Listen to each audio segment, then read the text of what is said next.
Yeah. So game for things. Sometimes it is. Yeah. They should be game for the game.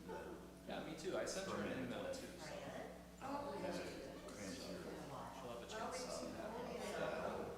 I'm easy to find in the crowd. So Yes, you're on the roll.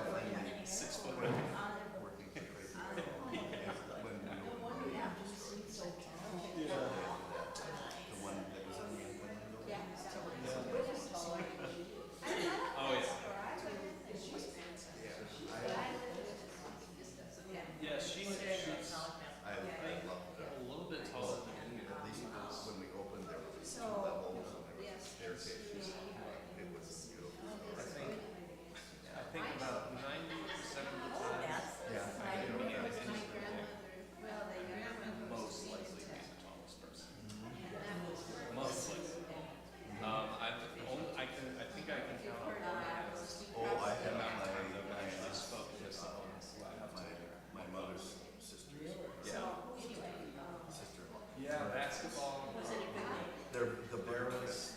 I used to work at a movie theater. There was just totally randomly a guest who came in. And he was in through the doors, through the front doors. And I asked him, I've always been tall. Go from lunch to the, what was it? And it was like uncomfortable for me. Because I was just not.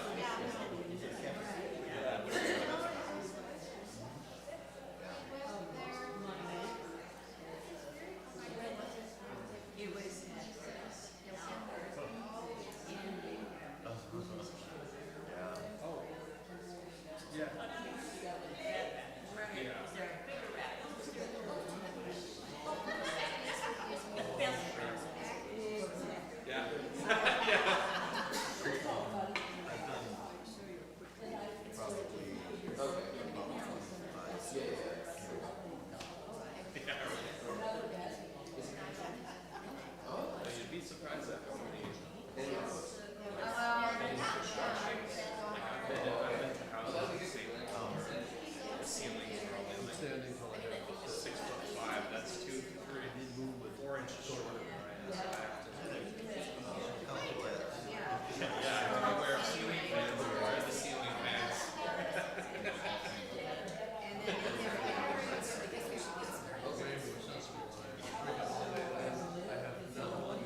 Yeah, it's okay. Mainly we have 10-foot ceilings and maybe more. I can still reach up and touch them. Good morning. Downstairs is luckily our Welcome everyone to Sunday Forum. I'm Rebecca Miller. I'm on the Sunday Forum committee. If anyone needs hearing devices, I think there's some outside the chapel. I want to welcome, this is Eric Bernstein. He's the director of We Make Minnesota, and I've learned that that's a organization that members are unions and Isaiah. And does anyone here know if we're part of Isaiah as a member church? Okay, not formally. Okay, and he writes a column called Tax and Spend for the Minnesota Reformer. He wrote a great article, I thought, in the Star Tribune, which prompted me to contact him, and gratefully he's here today. And he's going to speak about funding a just society, I think something that Plymouth members are deeply interested in. And I'm not going to say any more so he can talk. Thanks. Okay. Thank you. Thank you, everyone. Sorry, get my ugly backpack out of the way there. Thank you for having me. It's a real honor, and it's wonderful to be in this beautiful chapel. I took my breath away briefly when I walked in. And lovely to be here on a Sunday morning. How's everyone doing? Yeah? Okay, that's a better answer than I've been getting the last couple weeks. I walk around and, I really like my work, and I'm a generally pretty upbeat person, so I'm used to just asking, how you doing? And then in the political world, everyone's like, what are you talking about? Why would you ask me that? But I'm glad that we're all doing well, and it's important to be able to do well when bigger picture things aren't necessarily, right? So yeah, my name's Eric. I grew up in Brooklyn, New York. I've lived a little bit all over, but I've been home here in Minneapolis for a little over 4 years. I love it very much. I feel I've made a really nice community here, and a lot of that's grounded in this work that I'm going to talk about today. I'll explain about the coalition just so you have some background on me, but this presentation is called What's Water? And I'm not going to explain why that's the title of it, but we'll hopefully get there by the end. And also I'll just say, especially with a small group like this, I'm really happy to be interrupted at any point with a question. If it's a good comment, okay. And I also am going to try and move through it fast enough so that we have a good amount of time for questions and discussion at the end. So we'll see how I'm tracking on time. And I'll cut it off to make sure we leave room for that. But yeah, if you have a question, if you can't see something on one of my slides, I do have some charts and graphs in here. I'm happy to pause and make sure we're all on the same page, okay? All right, so what's water? So to start, I'll say, like I said, a little intro. So We Make Minnesota is a labor grassroots coalition. These are our members on here. So Isaiah, like we said, it's AFSCME is a big public sector union. SEIU has healthcare workers, building service workers, and some public sector. MAPE is the state professional employees. We have the teachers union. We have the laborers, nurses. Unidos is an immigrant organizing grassroots organization. 4-year faculty, and then 100% MOVE. Those are sort of environmental justice advocacy groups. So I love this slide. I'm very proud of this slide because these are some of the largest and most powerful organizations in the state, and it's a real honor to work for them, to work with them, and all the good people and members that make up those organizations. So that's who we are, but what are we? Why do we exist? Does anyone have a guess? What might all these organizations have in common? Justice, yeah, exactly. You know, for labor, for working people, that's certainly one part of it. Helping. What was it? Helping, yeah, helping one another. Yeah, and more specifically, helping. These are all organizations that in many cases have a vested interest in the things that we fund through our tax dollars, right? Whether it's teacher salaries and retirement, or it's public health care facilities, or it's folks at Isaiah advocating for housing and childcare, all these things that we fund collectively together through our tax dollars, right? And so basically what happened in around 2019, all these organizations came together and they said, well, you know, Edmund, every year you go to the Capitol and you say we need more money for teachers, and SEIU, you come and you say we need a bigger healthcare contract because domestic service workers are vastly underpaid in this country, right? And you know, AFSCME, your workforces are dwindling, and when you go and do that and we go and do that, we're really just, what are we doing? We're fighting over these slices of the pie, right? We've all got our hands in the same pie and we're all scrapping for enough and turning against each other, slapping our hands in some cases. And so all these groups, or most of them, because some of them have come along later on, but they all came together and they said, well, we need to work together and we need to organize on the big picture, look at the budget overall and make sure that we're making a pie big enough to meet all of our needs. So how are we ensuring that this whole system we have of state and local government is sufficient to fund all of the different public goods and services that we rely on as a society? So that was kind of the founding premise of the coalition. And then there's sort of another part of it that I like to talk about is why do we care about these public goods and services, right? And so does anyone know what this is? My pointer's not showing up. What is this thing in red here? Do we know? It's a curb cut. It's on there. Yeah, it says. But yeah, I like this illustration and this concept of the curb cut effect, and I like to talk about it for a minute just at the beginning of this presentation because it sort of illustrates why I'm so passionate about public goods and services and what I think they can do for us. And so, you know, what do you think's the main reason we put a curb cut in? Access for someone in a wheelchair, right? Yeah. So my mother sadly passed away from ALS a while ago, 8-9 years ago, but she was in a wheelchair for a while, and we are New Yorkers. I'm a third generation New Yorker, and when she got in a wheelchair she realized, oh, there's a lot of these curbs that I actually can't get up and down. And it was a huge barrier for her. And so we spent some time marking them and trying to get the city transportation department to work on that.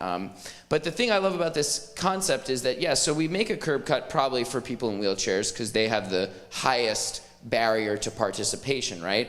But let's look around this little illustration. Once we have a curb cut, who else's life are we improving? Everybody, right? We've got a delivery man, we've got people with bicycles, we've got a skateboarder, a traveler there with a suitcase, family with a stroller, and beyond, all these people that are helped because they're wheeling things or walking around. Just look how it channels people towards a place to cross the street. That makes traffic move safer. People will congregate more in the right places. It really kind of creates a much more cohesive and inclusive overall environment, right? And I think that that's a really good example of what we do ideally with public goods and services. Think about healthcare, right?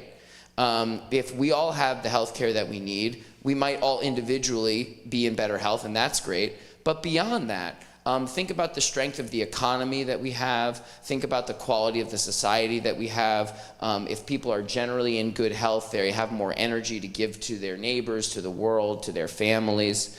And so I like to talk about this, the curb cut effect, because I think it really illustrates, it's not just that we want teachers to get fair pay and healthcare workers to get fair pay. Of course we do. But also that it's more than the sum of its parts, right? When we have a society where people can access their basic needs, it makes the quality of life better for everyone, and we increase our collective prosperity. So that's a kind of another founding principle of the coalition. And then the third one I like to talk about is this, the horizon. When we talk about public policy, when we talk about politics, we so often we have an axe to grind with our city council member. We have an opinion about the mayor's race. There's a new scandal that we're all thinking about, right? And that can be very consuming. My father, he's not the worst of it, but he watches a lot of cable news, and it's always the latest. It's always the latest thing, the latest crisis, and we're always chasing our tails, right? But we live in a society that will pass on to our kids and then to their kids. And the decisions that we make now have much larger impacts over a century than they do over a decade or a year. And that's something that we almost never get to think about. And so a big mantra of our coalition is that we want to keep our eyes on the horizon, especially when we're talking about these big picture issues of our tax code and our budgets and how we fund a society. That we are thinking about how are we building ourselves over the long term to be sustainable, to encourage inclusive prosperity, social harmony, and things like that. And so those are sort of just three kind of foundational things I want to keep in mind as we go through this presentation here. And there's one other question. I almost changed the presentation title to this. How could the public be so poor? Most people get richer as they get older, right? Not everyone, but generally you earn more money, you put more money away, you buy a house. We have had a society for hundreds of years, even here in America, which is a relatively shorter time than they have in Europe. How could we be so poor? How could we not have a homeless shelter? How could we struggle to afford those basic things in the richest society in the history of the world? So just a couple big picture thoughts before I dive into a little more nitty-gritty about politics and funding government, stuff like that. So part one, it feels this way because it is this way. I'm going to try and move through this pretty quick because this is information you know in your bones, but I'm just going to show it to you. These are OECD nations, the major developed economies on earth. This is the share of their economies that they raise and spend on public services every year. That's everything, state, local, federal. This is the average for the OECD, and this yellow bar, that's the United States. So about a third less. And I think you kind of know that, right? But it's probably a little surprising because you hear a lot in the news about how high taxes are and everything like that.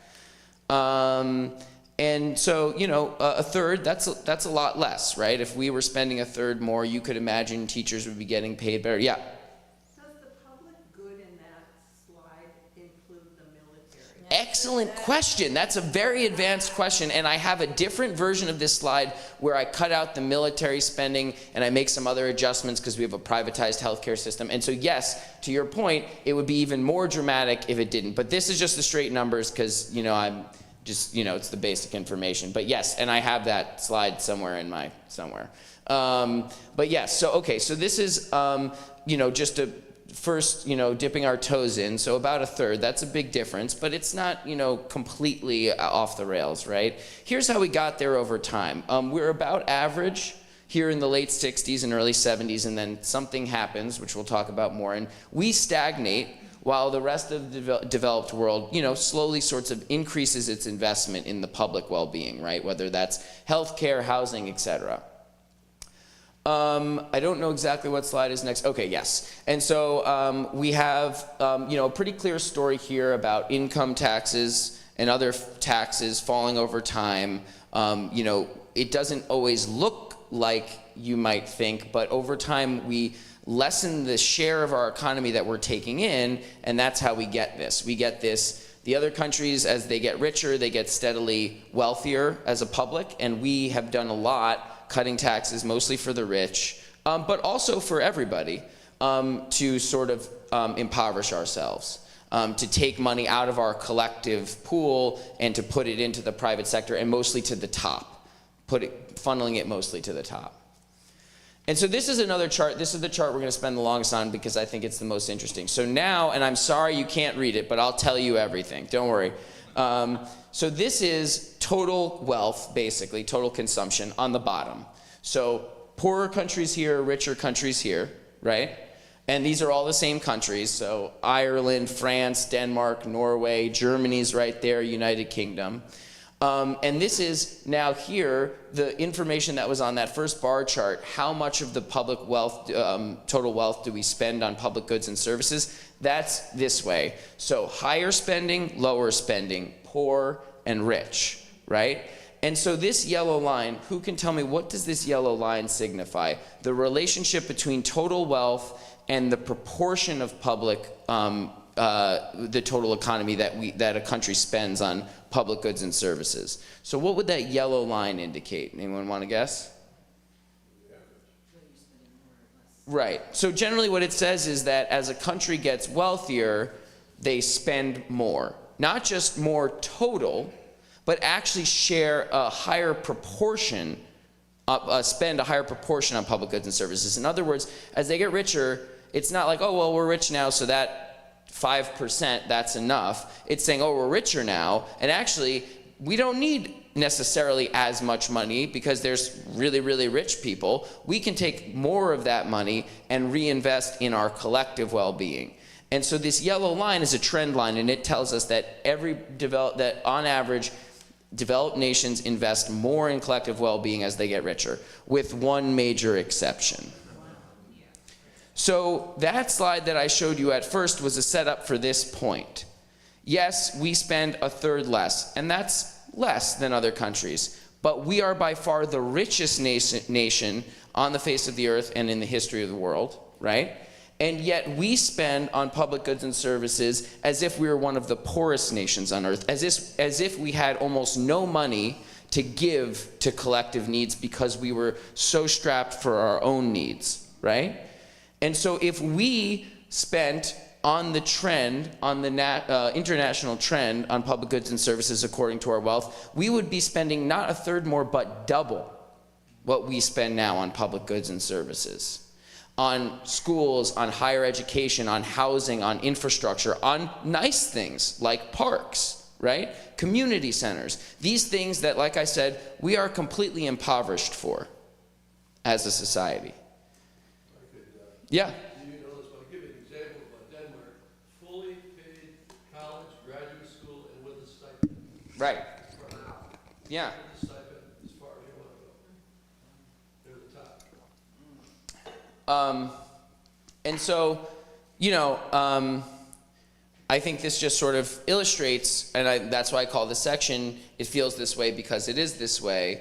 We do live in a society that is markedly different from others. And I think a lot of what we hear in the media really can cast a lot of doubt on that, right? Oh, well, we're the richest nation and, we've done all these things and spending has grown all this much and so on. But the truth is we live in a society that is structurally different than any others in terms of our public investment and our collective effort to care for one another. Yes? Just out of curiosity, where would China That's a great question.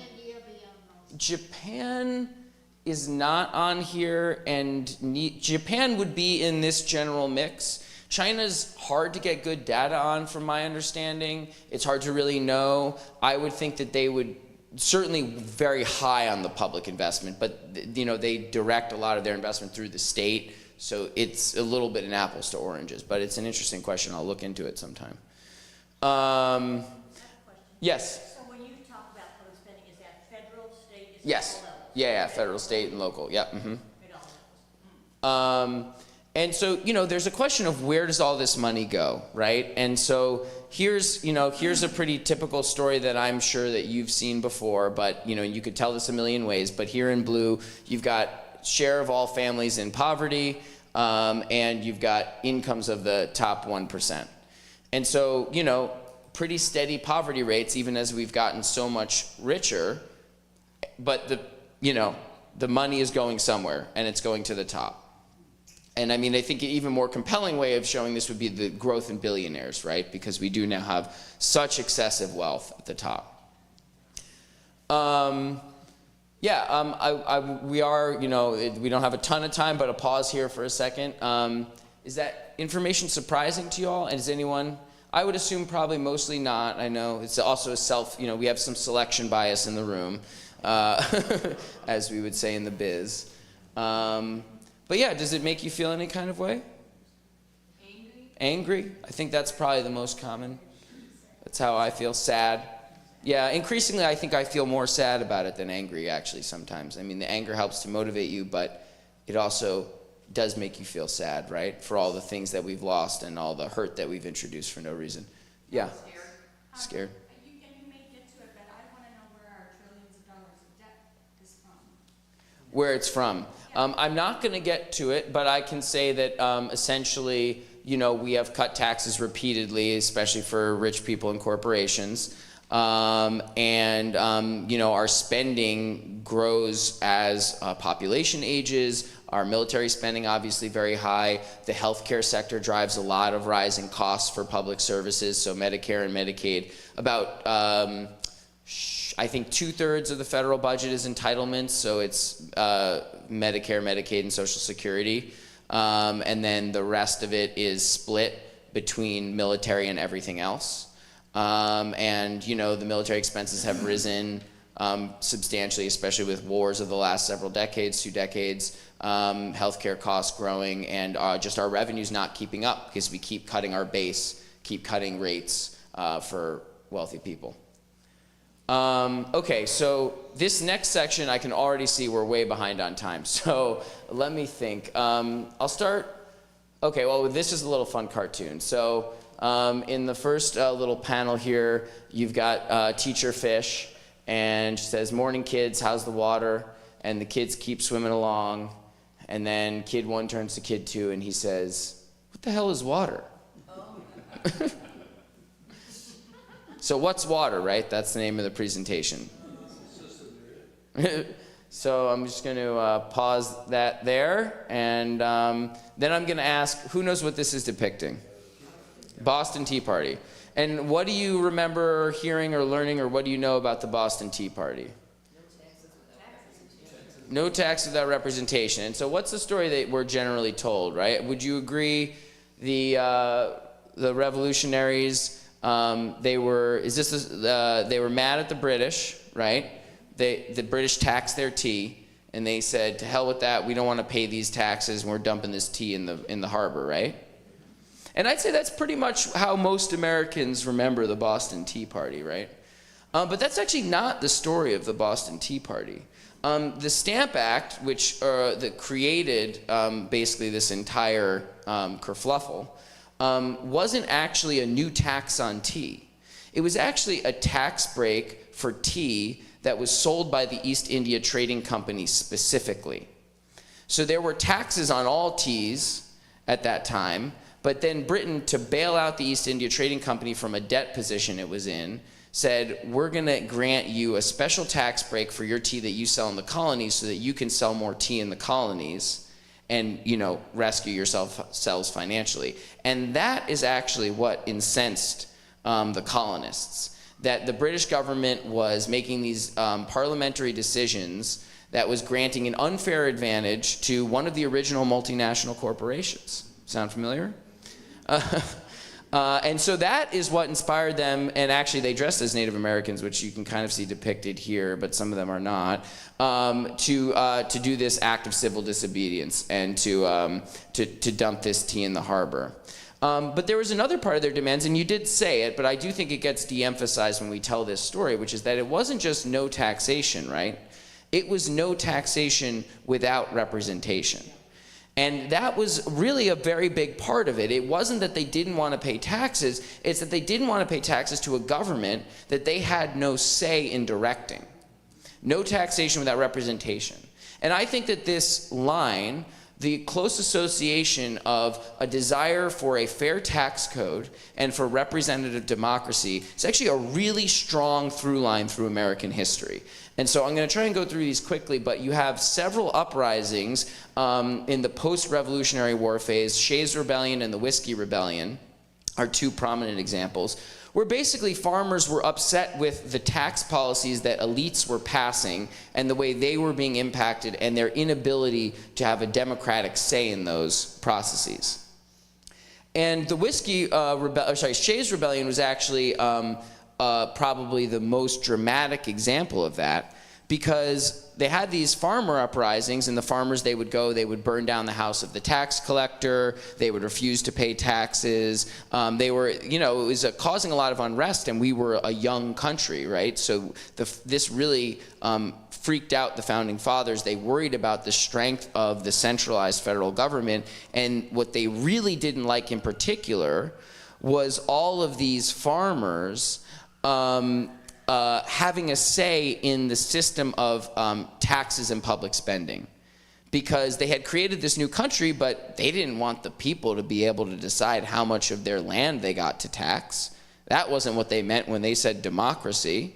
And so the farmers actually the founders, or the sort of elites, actually paid a private army to go and quash the rebellion, because they didn't have a strong enough fiscal system to pay the army itself. So they used a private army to quash this rebellion, and then they did something else. They rewrote our entire system of government. And that is what triggered the current constitution that we have. Essentially, a move to avoid the chief danger which arose from the democratic parts of our Constitution, according to the people present at the time. And so that is when we got indirectly elected Senate, indirectly elected president, the Electoral College. We granted a lot of inherent voting rights to land over people, limitation on the powers of taxation, long legislative terms, large districts, other things that eroded the sort of grassroots democracy that we had sort of brewing earlier in that period of time. And really, this tax and budget issue that was really at the core of it from the very beginning, from the Boston Tea Party and then through these unrest, this desire for fair taxes and a representative democracy have always gone hand in hand. And you can see it in another important period of time in the U.S. history.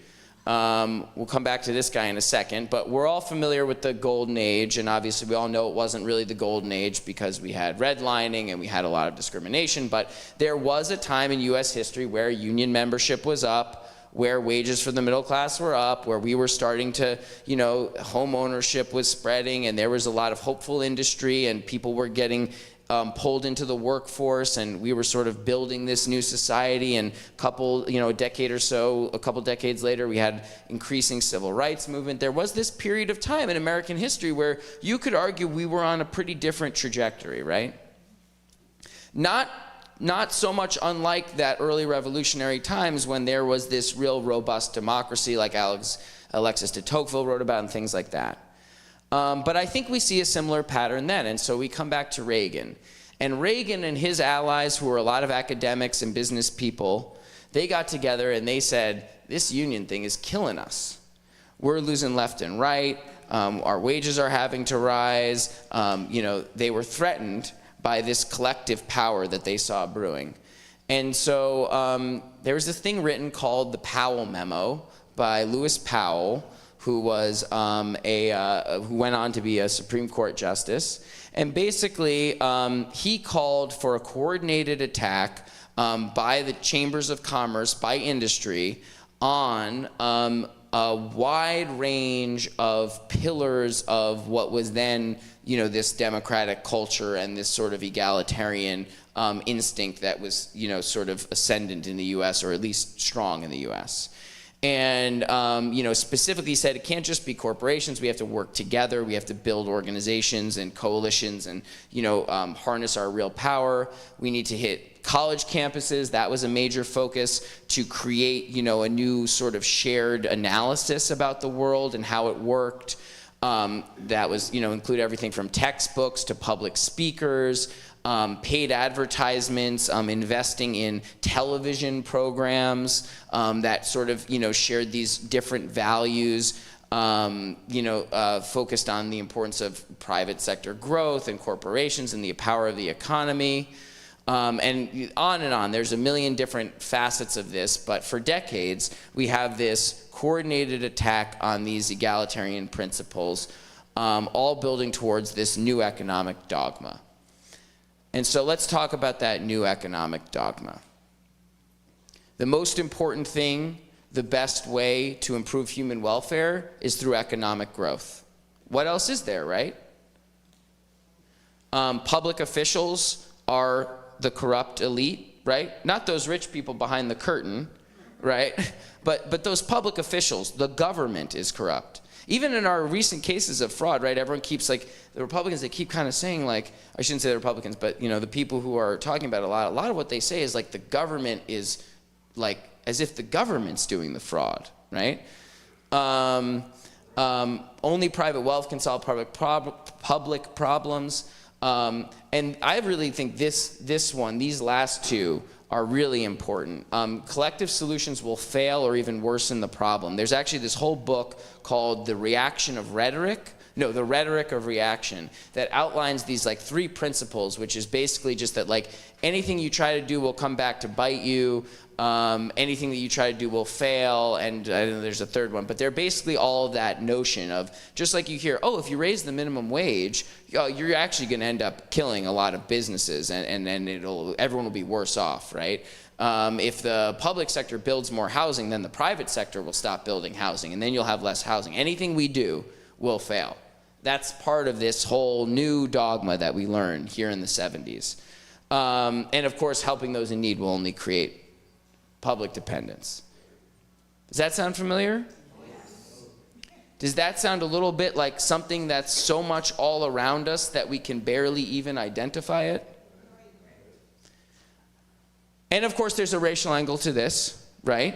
Racial scapegoating, the welfare queen, the vilification of people who use public assistance, the othering, blaming others for the problems that we see.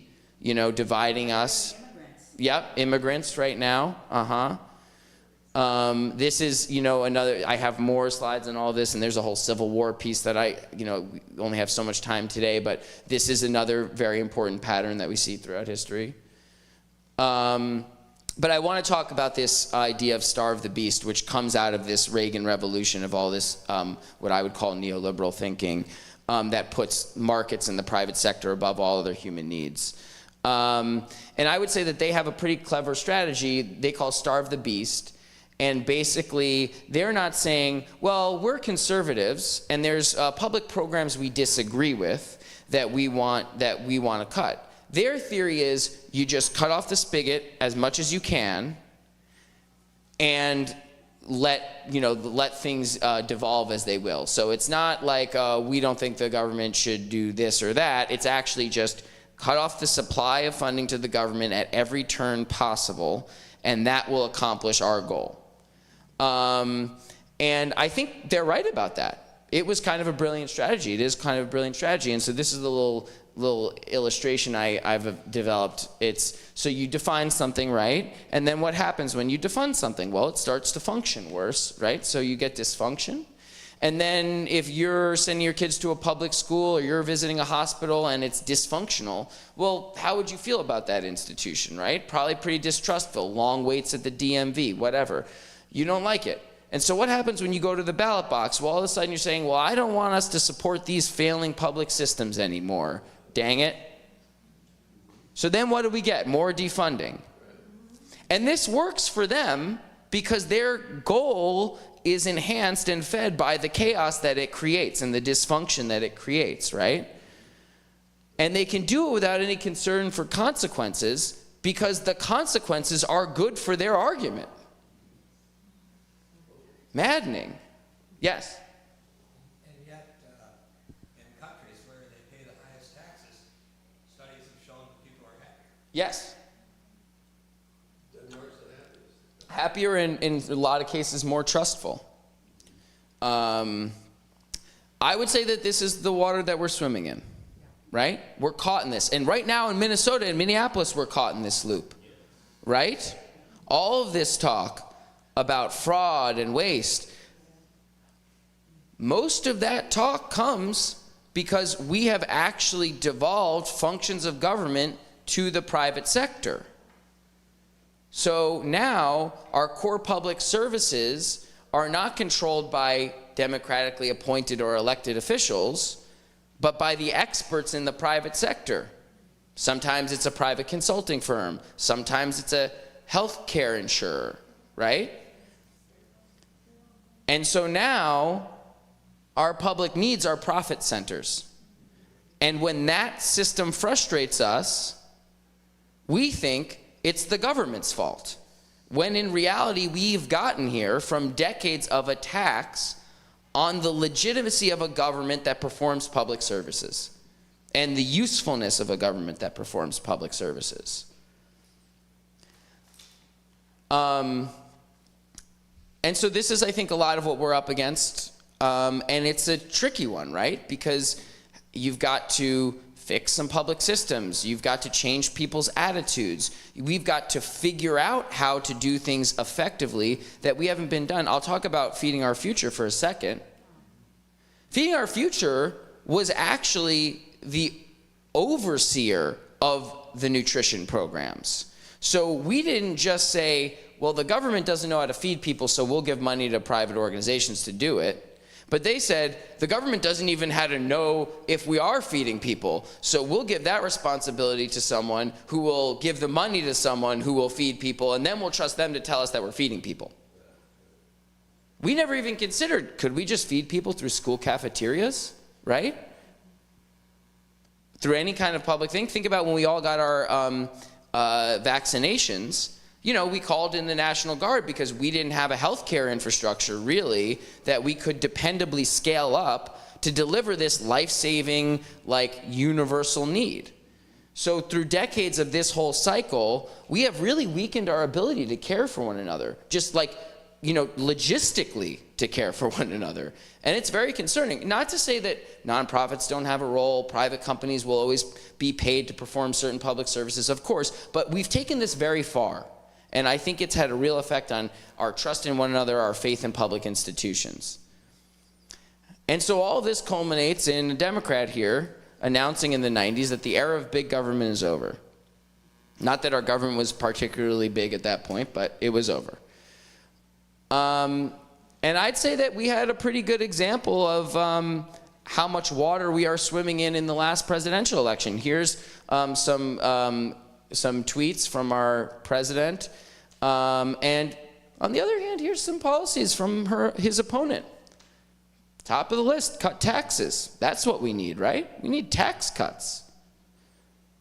You know, pandering to the other side on the border, right? Instead of standing up for American values. More tax cuts. This is the dialogue. This is the spectrum of the dialogue. From tax cuts to tax cuts, right? And so this is kind of what our coalition tries to think about, and it's a big task, but trying to remember the value in public services, remind people of the value in public services, and restore, the functionality and the credibility of our public systems that have been losing it. I'm not going to pause here because I've got just a couple more, and then we'll open it up for all the questions. But so what do we do about it? Well, states are continuing down this path of austerity. COVID, the whole 3 years following COVID, brought a whole bunch of tax cuts. States had one-time money, and they said, oh my God, we've got a couple $2 billion in the bank. What are we going to do? We got to give it back. And so a lot of states, corporate tax cuts, income tax cuts, all during the last couple years. But Minnesota's different. We have lower poverty in large parts because of our investments in Medicaid and other social welfare programs. You could see this map for a lot of different outcomes. Now, I always have to say we have some of the worst racial disparities in the country, and so racial equity is the important frontier that we need to work on. But we have a lot of good foundation here compared to other states with what we could do. We do have stronger Medicaid programs. We cover a lot more pregnant mothers. We cover a lot more low-income families than other states. And we have the results: higher labor force participation, longer life expectancy, lower suicide rate even. Poverty is what we have up here. And so, we are in a good position in a lot of ways. And we do things to create a stronger and more equitable tax code, and we've done them in the last couple of years, and we've used that money to invest in universal school meals, free college for low-income families. We do have progress in a lot of places. This is also a woman you all should know, Representative Aisha Gomez. She's chair of the House Tax Committee, or maybe she's half chair right now. I guess we'll find out sooner or later.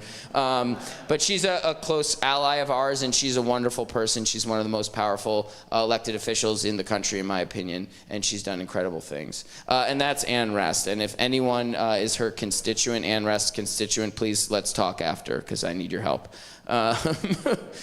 But yeah, so basically a lot of my time is spent at the Capitol.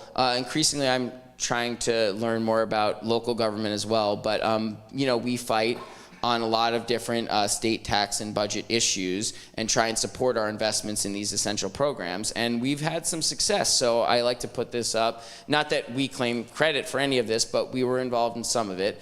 And so these are some of our revenue wins, and the most interesting one that I like to talk about is this blue chunk here, which was $800 million of a tax cut for high-income retirees that we were able to avoid.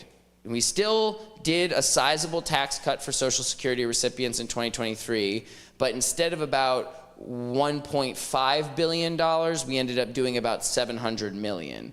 And that was all people who are earning well into six figures in retirement that would have gotten a tax cut, many of those people earning over $500,000 in retirement. And so, when you stack up this $800 million of state budget that we were able to save, and you draw a line across to some of the policy wins, this is universal school meals here in purple. Couldn't have paid for it if we had done that tax cut that they wanted to do. Republicans and Democrats wanted to do. This, I believe, is a new contract that brought care worker wages up to about $20 an hour, which was sorely needed. And that was another one. And then we did also pass some new taxes on large corporations and very high earners in 2023, and those made these other things possible, like new funding for childcare. And this little one, that's North Star Promise. That's all it cost. That's free higher ed tuition for families making under 80K. So it just kind of underscores the importance of thinking about the revenue, thinking about the revenue side of things, because of all the things that it makes possible and the difficulty of doing those things if we don't. But it doesn't happen without us. This is one, I like this picture because these are some of our Isaiah members who showed up to talk about the importance of not cutting taxes for the, wealthier retirees and the value of that money could bring. And we stood up this little Seniors for the Future campaign, which I thought was really charming. And we brought a whole bunch of them into the committee hearing, and the Republicans on the committee thought, oh, well, this is, everyone wants this, like this room full of older folks, they must all be here to say, this is a travesty that I pay taxes on some of my Social Security. And in fact, they were all our people. And that was a very good day. But yeah, so that's pretty much what I have. We've got at least 10 minutes for a little question discussion, but I do want to flag that we're having a rally.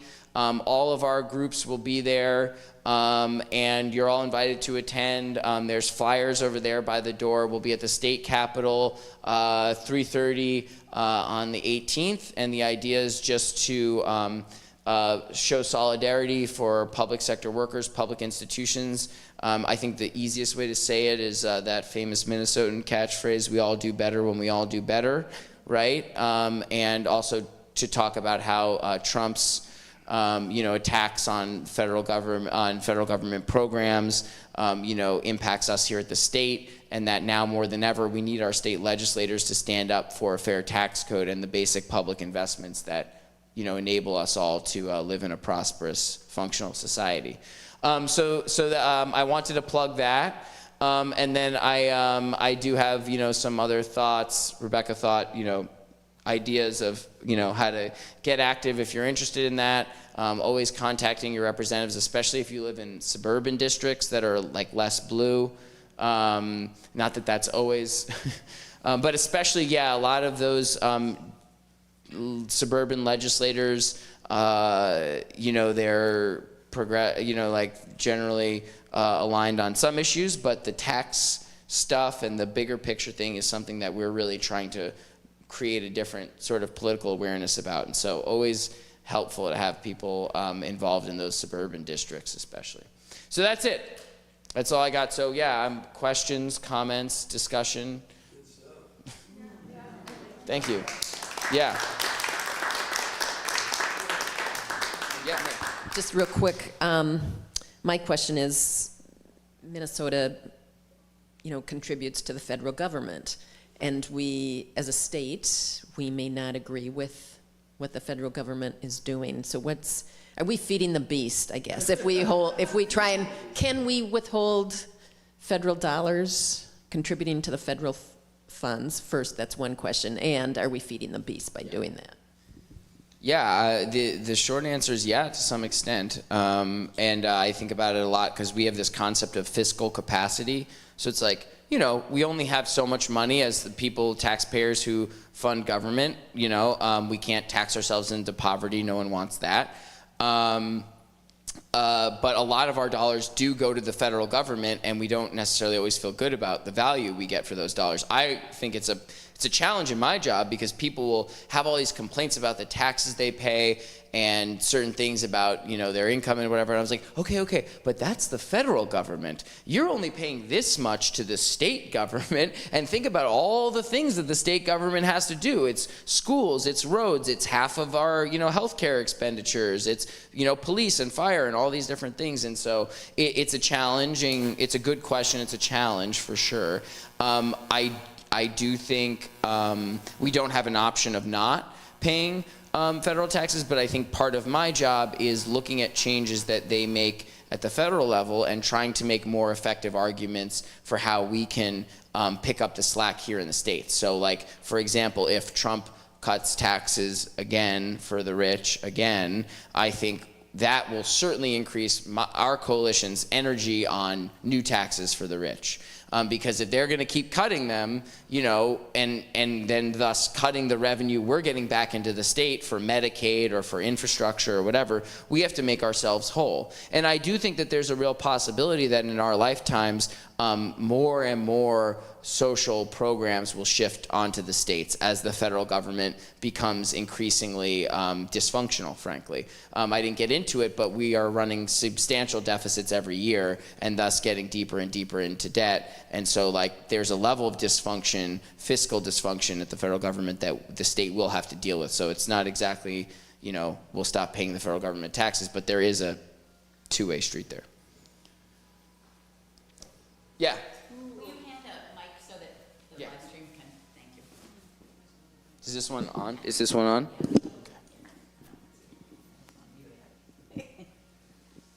Wondering who or what was responsible for the foundation of this group, or these people coming together? Yeah, it was those organizations. I mean, I think mostly it was SEIU, Edmond, and Isaiah at the time. Oh boy. But yeah, it was a mix of these organizations that had been working together for a number of years, actually, on different projects, and it was kind of eventually they were communicating with one another about their legislative asks, and I think they realized, that they had this realization about the slices of the pie and everything. But yeah, these groups here, they had been working together since I think around like the 2008 financial crisis was a big moment for them to align and sort of get involved in some of that Occupy Wall Street type of energy, and then I think from there those relationships just grew.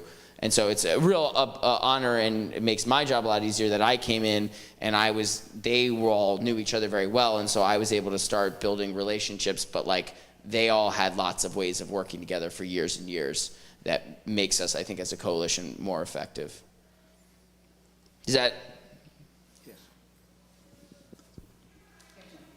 It's an honor to see Minnesota. Oh, thanks. It's an honor to see Minnesota be such an outlier in on the right direction. Yeah. However, that's a problem, right? We got mobility. We got mobility from the city is going to take a huge property tax hit with the downtown collapse. And suburbs don't have that problem. And, you see it, people say, I'm moving to Florida. Yeah. Low tax places who just feast on the people who make their money up here in the North Country. Texas is a nightmare. They're stealing companies from California daily, which had the best public education system in the country. Yeah. But that problem doesn't go away. It's real, and I don't know. It impacts what you want to do. Yep. And so it's something to be sensitive to. Although I don't know that there's no easy answer to it. Yeah, the shorthand for that whole debate is the tax flight debate, and so there's a question of not just people but business investment moving. I think two parts of this answer, or maybe three. The first is really just a caveat, which is to say it's really hard to measure. It's hard to know what we could do about it, and so it's something that you could spend a lot of time worrying about and thinking about, and I think I try and spend only a little bit of time worrying about it and thinking about it. The other thing I'd say is that the most important thing is we have to make a better value proposition, right? So it can't just be a talking point that Minnesota, sure, we have higher taxes, but it's a higher quality of life, right?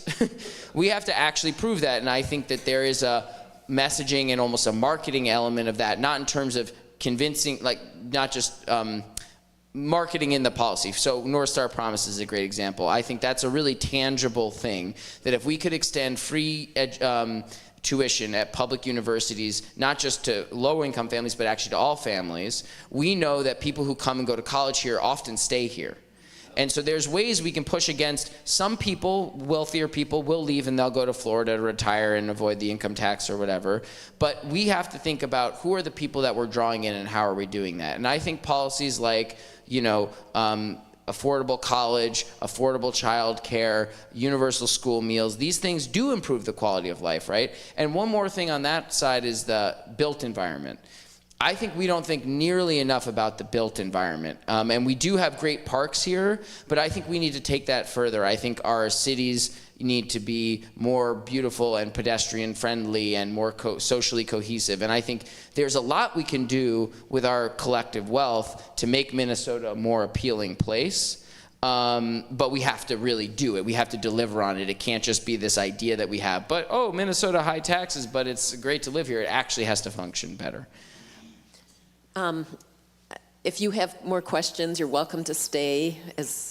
And we've actually gone over a little bit. So I thank you all for coming. Eric, I thank you so much for being here. Thank you. And I also wanted to let you know that next week there's part of Sunday Forum. There's campus task force updates or conversations, but next Sunday it will be part of Sunday Forum. They'll give an update on what they found, and anyway, I hope you can come. It's great to have you here. Thank you. Thank you guys. This was a real honor. Stay and ask questions if you have them.